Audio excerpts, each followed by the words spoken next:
দর্শক সবাইকে স্বাগতম। আজ জানাবো আন্তর্জাতিক গণমাধ্যমের বেশ কিছু গুরুত্বপূর্ণ সংবাদ। আরব আমিরাত গত ২৪ ঘন্টায় ১১টি ক্ষেপণাস্ত্র ও ২৭টি ড্রোন প্রতিহত করেছে। দেশটির প্রতিরক্ষা মন্ত্রণালয়ের দেয়া এক বিবৃতিতে এ তথ্য জানানো হয়। চলমান সংঘাত শুরুর পর থেকে এখন পর্যন্ত ১,৯৪১টি ড্রোন এবং ৪৪০টি ক্ষেপণাস্ত্র ভূপাতিত করেছে।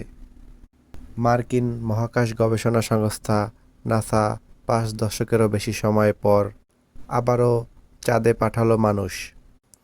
বহুল প্রতীক্ষিত আর্টিমিস-২ মিশনের জন্য নির্বাচিত ৪ নভোচারী চাঁদে যাওয়ার জন্য চূড়ান্ত প্রস্তুতি নিচ্ছে। আগামী ১ এপ্রিলের মধ্যে এ উৎক্ষেপণ সম্পন্ন হবে। লেবাননে চলমান সংঘাতে ভয়াবহ মানবিক সংকট তৈরি হয়েছে।